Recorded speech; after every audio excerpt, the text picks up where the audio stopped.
first point we can write as use of non-conventional sources of energy. First of all, tell me what are the non-conventional source of energy?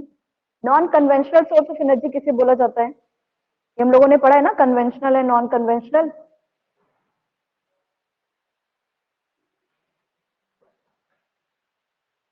बोलो.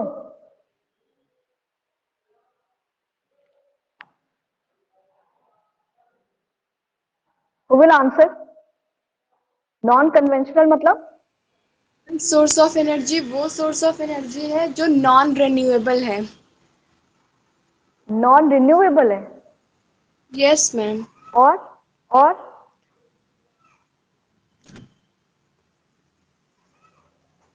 Non renewable है, ये बात तो सही है, पर non conventional की बात की है. आर यू श्योर कि ये नॉन रिन्यूएबल है? नो मैम, नॉन कन्वेंशनल जो है वो रिन्यूएबल सोर्स है.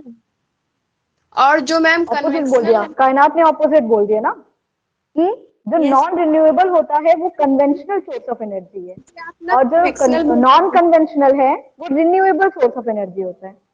Yes ma'am. ऐसे सोर्स ऑफ एनर्जी जिसका इस्तेमाल करना हम लोग किए हैं. समझ में आया? ऐसी एनर्जी जिसका यूज करना हम लोग अभी रिसेंटली कुछ टाइम पहले, कुछ साल पहले तक स्टार्ट किए, उसे बोलते हैं non conventional. Conventional source energy वो होती है जिसका यूज करना हम लोग बहुत लॉन्ग टाइम से, बहुत पहले से इस्तेमाल करते आ रहे हैं, जैसे कि कोल का, है ना. इलेक्ट्रिसिटी जनरेट करने के लिए हम लोग कोल का यूज करते हैं, थर्मल पावर प्लांट यूज करते हैं, याद है? Yes ma'am. इंडिया जो है, हम कह सकते हैं कि हमें नॉन कन्वेंशनल का यूज ज्यादा शुरू करना चाहिए. India is highly dependent on thermal and hydro power plant to meet its power need, but both these resources have adverse environmental impact. तो हम कह सकते हैं कि इन रिसोर्सेज का, हाइड्रो का पावर और थर्मल का इम्पैक्ट जो है एनवायरमेंट पे अच्छा नहीं पड़ता है. नॉन कन्वेंशनल सोर्सेज जैसे कि विंड पावर, सोलर पावर, ये सब क्लीनर फ्यूल होते हैं. क्लीनर फ्यूल होते हैं मतलब इनसे हम इनका यूज करके अगर हम एनर्जी का जनरेशन करेंगे तो वो साफ सुथरा भी रहेगा और उससे हरा भरा भी रहेगा, उससे ज्यादा ये पर्यावरण को नुकसान भी नहीं पहुंचेगा. बात समझ में आई? जैसे कि in the areas of high speed of wind, ऐसी एरिया जहां पे बहुत तेज हवा चलती है, बहुत ज्यादा हवा चलती है, लगातार हवा चलती है, तो वहां पे हमें क्या इंस्टॉल करना चाहिए? वहां पे हमें विंड मिल लगाना चाहिए. विंड मिल देखा होगा ना, ट्रेन वगैरह से जाते हो तो देखे होंगे विंड मिल होती है ऐसी जगह पे, तो जहाँ पे तेज हवा चलती है. Windmill can easily provide electricity without any adverse impact on the environment. Environment पे बिना नुकसान पहुंचाए इससे आसानी से बिजली या पावर का जनरेशन हो सकता है, ऐसा बोल रहा है. तो पहली स्ट्रेटेजी ये हो सकती है कि we can use non conventional source of energy instead of using conventional source. जो नॉन रिन्यूएबल है उसके जगह हम लोग रिन्यूएबल वाले सोर्स का यूज करें. ठीक है. Use of cleaner fuel. Cleaner fuel का मतलब होता है, यहाँ पे ये बोल रहा है कि साफ सुथरे फ्यूल का यूज करें. जैसे कि अर्बन एरिया की अगर बात करते हैं, है ना, शहर की बात कर रहे हैं, तो वहां पे हम लोग सीएनजी गैस का इस्तेमाल ज्यादा कर सकते हैं instead of using petrol and diesel. और अगर हम रूरल एरिया की बात करें, वहां पे जो घरों में यूज होने वाला होता है कोयला और लकड़ी, जिन्हें आग जलाई जाती है, जिससे बहुत ज्यादा धुआं निकलता है, उसकी जगह पे हम यूज कर सकते हैं एलपीजी गैस कुकिंग करने के लिए या हाउस होल्ड एक्टिविटीज के लिए. यही पॉइंट्स लिखी हुई है कि अर्बन एरिया में हम लोग सीएनजी यूज कर सकते हैं फ्यूल का पब्लिक ट्रांसपोर्ट के लिए, और जिससे पॉल्यूशन कम होगा. और in rural area generally house hold में काउ डंग जो होता है, वुड होता है, ये सब यूज करते हैं. इसकी जगह पे हम लोग LPG, liquefied petroleum gas use कर सकते हैं. ठीक है. तो सेकेंड पॉइंट हम लोगों ने क्या पढ़ा है कि use of cleaner fuel urban में कैसे हेल्प करेगा, रूरल में कैसे हेल्प करेगा, ये दोनों पॉइंट्स लिख के बताएंगे. आफ्टर दैट थर्ड पॉइंट में हम लोग क्या लिख सकते हैं कि establishment of mini hydel plant. Establishment of mini hydel plant. Mini hydel plant actually में क्या है, in mountain region perpetual streams can be found almost everywhere. Streams पता है क्या होता है? Do you know what is streams?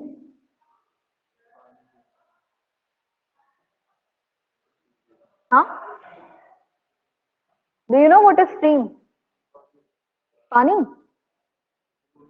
जो पहाड़ों से निकलने वाला पानी होता है जिसका तेज बहाव होता है ना। जो हिल्स होती हैं, हिली एरियाज होती हैं या माउंटेन वाले रीजन होते हैं, तो जो पहाड़ होती है इस तरीके से, उनसे निकलने वाला जो यहाँ पे छोटी छोटी नदियां की तरह नहीं रहती हैं, यानी कि वाटर फ्लो होता है, ग्लेशियर्स पिघलते हैं और उनमें बहुत तेज बहाव होता है, उनका पानी का बहाव बहुत तेज होता है, उसके वो जो उसे स्ट्रीम बोलते हैं। उसे नदी भी नहीं बोलेंगे, उसे क्या बोलेंगे? स्ट्रीम्स बोलेंगे। तो लगातार जो बहने वाले स्ट्रीम्स होते हैं, इनसे हम उनमें हम मिनी हाइडल प्लांट सेटअप कर सकते हैं। ठीक है, these streams can be used to generate mini hydel plants. These mini hydel plants are environment friendly and they generate enough power. बात समझ में आई? इनसे अच्छा खासा पावर जनरेट हो सकता है और क्योंकि ये नेचुरल तरीका है, हम एनवायरमेंट को किसी भी तरीके का हार्म भी चीजें हो रही हैं, उसकी हेल्प से हम अपना बेनिफिट ले रहे हैं, तो ये इको फ्रेंडली भी हो गया। फोर्थ पॉइंट भी traditional knowledge and practices. Traditional knowledge का मतलब क्या होता है, कोई बताएगा? ट्रेडिशनल नॉलेज का मतलब क्या बोला जा रहा है यहाँ पे?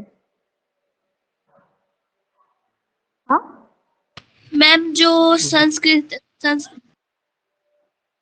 संस्कृति होती है हमारी पुरानी ना, हमारे पुराने जो तरीके थे, तौर तरीके थे, हमारी हमारी जो प्रीवियस नॉलेज है, या हम लोग जो कह सकते हैं बहुत टाइम पुरानी इंडिया की जो सभ्यता चली आ रही थी, जो यहाँ के प्रैक्टिसेस होते थे, उस हो गया है। जैसे जैसे लोग जो हैं आगे बढ़ रहे हैं, डेवलपमेंट, वो लोग मॉडर्नाइजेशन की तरफ ज्यादा बढ़ रहे हैं। हर चीज मॉडर्न टेक्निक इस्तेमाल करने का मन है ना। हर जो है वेस्टर्न कल्चर ज्यादा फॉलो किया जा रहा है। इंडियन ट्रेडिशन जो होते थे वो भूलते जा रहे हैं लोग। और ट्रेडिशन बोलने का मतलब है कि हम लोग बहुत सारी चीजें ऐसी कर साथ में डेवलपमेंट या मॉडर्नाइजेशन के चक्कर में, जैसे हमारा हेल्थ केयर भी खराब हो रहा है, हमारा एग्रीकल्चर खराब हो रहा है, और हम लोग जो है अपने ना चाहते हुए भी अपने बेनिफिट के लिए इन्वायरमेंट को हार्म पहुंचा रहे हैं। तो हमें जरूरत है कि हम अपने पुराने तौर तरीकों को वापस करें, क्योंकि पहले के जो लोग होते थे वो जितने भी काम करते थे उससे इन्वायरमेंट को ज्यादा हार्म नहीं पहुंचता था। इन्वायरमेंट का यानी कि अपने आसपास के पर्यावरण का ध्यान रखते हुए हर एक्टिविटी होती थी, उनके लिए भी कुछ ना कुछ देखभाल करते रहते थे, जो कि आज के टाइम पे ऐसा नहीं होता है। तो हमें चाहिए कि हम अपना ट्रेडिशनल नॉलेज, पुराने तरीका, पुराना तौर तरीका जो हमारा देसी तरीका होता था वो इस्तेमाल करें। जैसे कि shift from traditional system to modern system has cause severe damage to the environment, बताएंगे हम ये बात। फिर बोलेंगे कि जैसे कि इंडिया में ट्रीटमेंट का तरीका, इलाज, बीमारी का इलाज करने का तरीका, उसमें कौन सा था? इंडियन मेडिकल सिस्टम में हम लोगों ने क्या पढ़ा था? आयुष ट्रीटमेंट, याद है किसी को? है ना, फुल फॉर्म बताएगा कोई? यस मैम, आयुर्वेदा, योगा, यूनानी, सिद्धा, naturopathy and homeopathy. Very good, है ना। उसमें 6 कंपोनेंट, 6 एलिमेंट थे, आयुर्वेदा, योगा, यूनानी, सिद्धा, homeopathy and naturopathy. Ayush treatment था और ये इंडिया का ही बनाया हुआ इलाज करने का तरीका था। अलग अलग डिसीजेस का ट्रीटमेंट होता था बिल्कुल नेचुरल तरीके से, इसमें कोई भी जो है एलोपैथी वाली दवाइयां नहीं यूज होती थी जो केमिकल्स के बनती हैं, जो हार्मफुल होती हैं या हमें किसी न किसी के तरीके का साइड इफेक्ट भी दे सकती हैं दवाइयां, है ना। But with the adoption of western culture of treatment we ignore our traditional system of Ayurveda. Environment friendly, relatively free from side effect and do not involve large scale chemical processing। यही बात है, जैसे कि हम लोग दवा यूज करते हैं, मेडिसिन यूज करते हैं, बाजार से ले लेते हैं, उसमें कोई ना कोई साइड इफेक्ट भी देंगे, तो कोई एक बीमारी ठीक तो होगी पर दूसरी वाली जनरेट हो जाती है क्योंकि उसके साइड इफेक्ट्स होते हैं। तो हमें, और नेचुरल अगर मेडिसिन होगा कोई साइड इफेक्ट नहीं होगा और वो जड़ से जो डिसीजेस को सही करेगा, जो हमारे लिए और इन्वायरमेंट के लिए, दोनों के लिए हेल्दी रहेगा।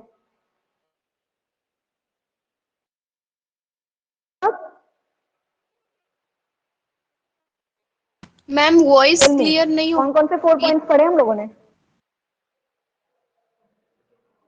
अच्छा, और भी किसी को क्लियर नहीं आ रही है? Yes ma'am. ओके, उस टाइम नहीं आ रही थी, अब सही है। तो कौन कौन से पॉइंट्स हम लोगों ने पढ़े अभी तक? कौन कौन से पॉइंट्स पढ़े हम लोगों ने? Use of conventional source of energy, और क्या कर सकते हैं? Use of cleaner fuels. Conventional source में जैसे हम विंड पावर और सोलर पावर का यूज कर सकते हैं, कर सकते हैं, है ना? और अगर हम क्लीनर फ्यूल की बात करेंगे तो हम अर्बन एरिया में सीएनजी गैस का, रूरल एरिया में जो है एलपीजी गैस का यूज कर सकते हैं। बोलो।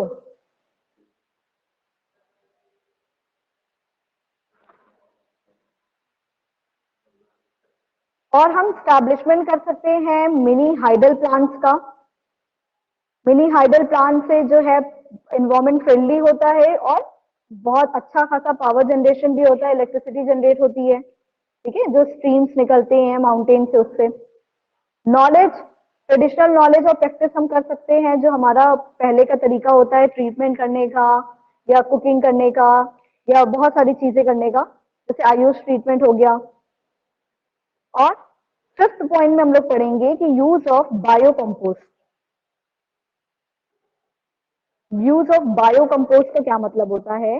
कि जो केमिकल फर्टिलाइजर्स होती हैं, जो जिसको हम लोगों ने ग्रीन रिवॉल्यूशन के टाइम पे यूज करना शुरू किया था ना, ग्रीन रिवॉल्यूशन के टाइम में केमिकल फर्टिलाइजर्स, पेस्टिसाइड, इंसेक्टिसाइड का यूज करना शुरू किया था।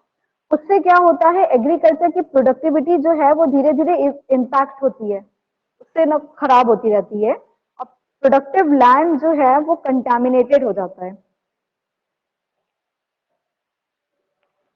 उससे प्रोडक्टिविटी तो खराब होती ही होती है, साथ में हमारा जो क्रॉप्स होता है उसमें भी वो केमिकल्स कहीं ना चाहते हुए भी इन्वॉल्व हो जाते हैं, मिल जाते हैं, जो कि हम लोग जब उसको कंज्यूम करते हैं यानी खाते हैं तो हमारे अंदर भी वो केमिकल्स आ जाते हैं, हमारी बॉडी को भी इम्पैक्ट करने पड़ लगते हैं, उससे हमें अलग अलग तरह की डिसीजेस होती है या अलग अलग हेल्थ प्रॉब्लम शुरू हो जाती है।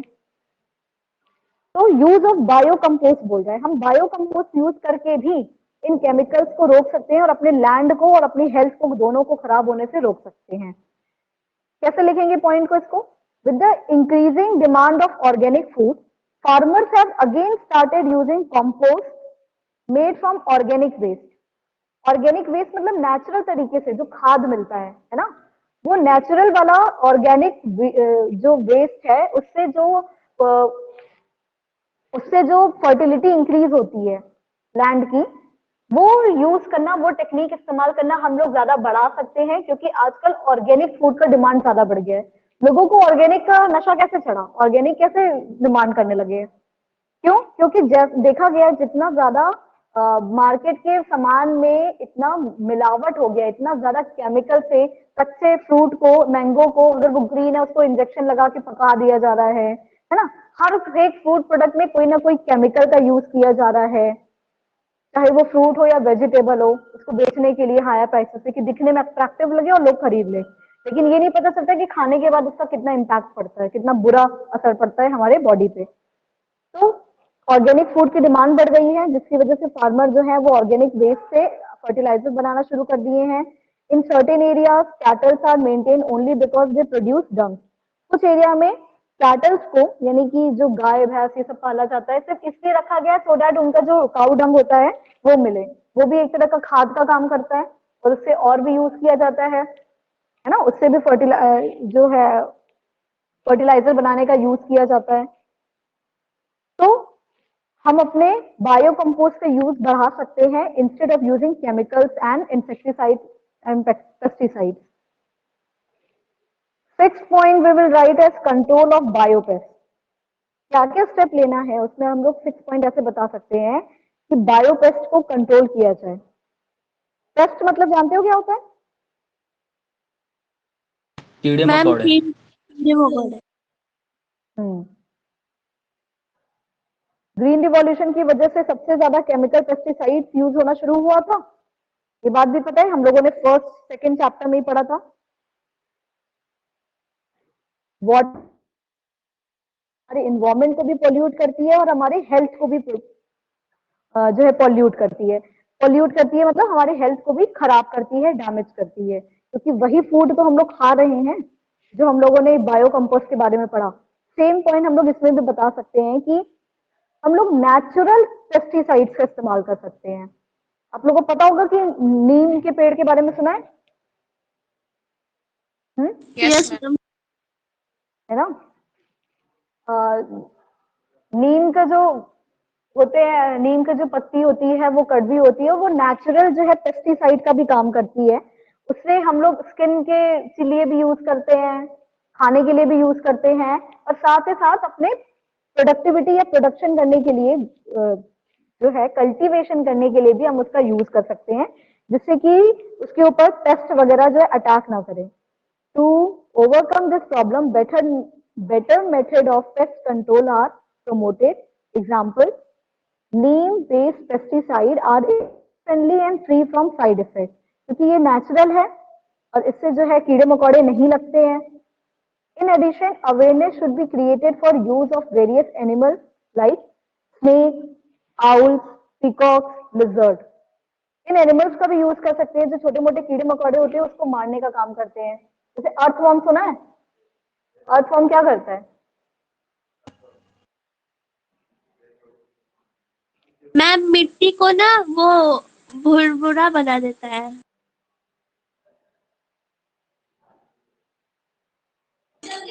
हेलो हाँ हाँ हाँ, मैम मिट्टी को ना क्रॉपिंग टेक्निक यूज कर सकते हैं। हाँ, हमने सुन लिया, वो भी यूज किया जाता है। वो क्या करता है कि लैंड अच्छे से, मिट्टी सही हो सके, अच्छे से अंदर फर्टिलिटी या जगह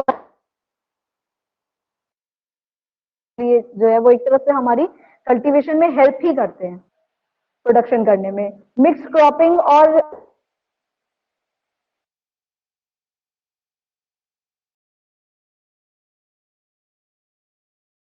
ज्यादा से ज्यादा चीजें उगा सकते हैं। ये सारे मेथड को हम लोग यूज कर सकते हैं क्या करने के लिए? अपनी प्रोडक्टिविटी को इंक्रीज करने के लिए। इसकी वजह से voice clear. Ma'am voice clear नहीं है। की वजह से हमारी voice clear. Productivity.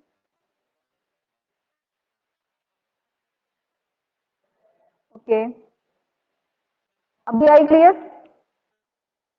Yes ma'am.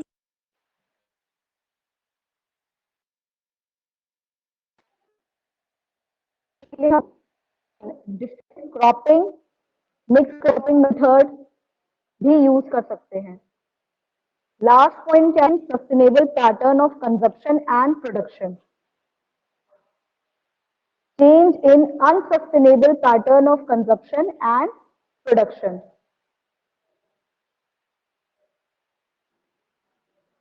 Unsustainable word मतलब समझ में आ रहा है? सस्टेनेबल तो अभी तक हम लोग पढ़ते आ रहे थे इस चैप्टर में ना, जो टिका रहे, जो आगे लंबे समय तक चले, उसे सस्टेनेबल बोला गया है। तो अगर जो भी अनसस्टेनेबल पैटर्न है, मतलब कि जो हम लोग क्या करते हैं, बर्बादी करते हैं, खराब कर रहे हैं, या आज यूज किया कल खत्म हो गया, वैसा वाला जो पैटर्न है हमारा कंज्यूम करने का और गुड्स को प्रोड्यूस करने का, उसमें चेंज लाने की जरूरत है। ठीक है, लिखा है कि full consumption linked to market driven consumerism is stressing the resources based on development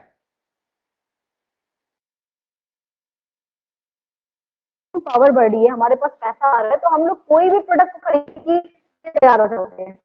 ये नहीं सोचते हैं कि क्या वो प्रोडक्ट से हमारे एनवायरमेंट में कितना हार्म पहुंचा, या कितना जो है बर्बादी करके ये प्रोडक्ट बन के तैयार हुआ है। मतलब अपने आप को फैसिलिटी देने ज्यादा, अपनी नीड को फुलफिल करने के लिए हम कुछ भी खरीदने को, कोई भी अट्रैक्टिव चीज बना दी गई है उसे लेने के लिए रेडी हो जाते हैं। बस ये नहीं देखेंगे कि कितना ज्यादा वो हमारे लिए हार्मफुल है कि क्या है। जैसे जंक फूड की बात कर लेते हैं, लगता है दिखने में बहुत सुंदर लगता है तो हम उसको खाते हैं, हम ये जानते हैं कि वो हमारे लिए बिल्कुल भी हेल्दी नहीं है। It is important to counter this enough awareness. ये जरूरी है कि लोगों को इसके बारे में जानकारी मिले। ठीक है, लोगों को पता रहे कि आपका ये यूज करने से कितना बुरा असर हो रहा है आपके ऊपर भी और आपके आसपास भी। In several area desirable limits of consumption and production need to be established and applied through appropriate mechanism including incentives and legislation. मतलब कानूनी तरीके से भी लोगों को जानकारी देके एजुकेट करके भी, इंसेंटिव या कोई अवार्ड देके भी।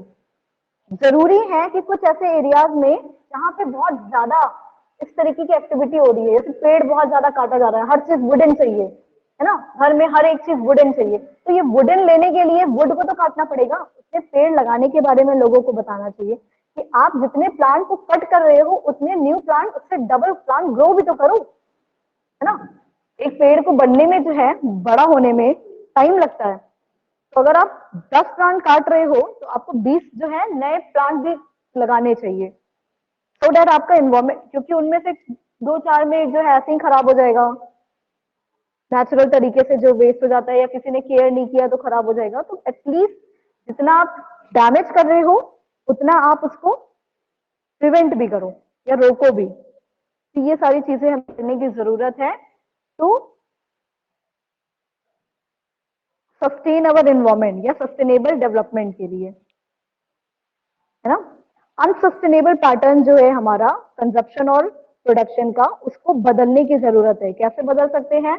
लोगों को पढ़ा के, लोगों को जानकारी दे के, उनको अवेयर करा के, और साथ में कुछ नए एजुकेशन या इंसेंटिव या लेजिस्लेटिव कानून बना के कि ये नहीं करना है, वो कर सकते हैं आप, इस तरीके से रोका जा सकता है। इसमें हम लोगों ने 7 पॉइंट्स पढ़े हैं।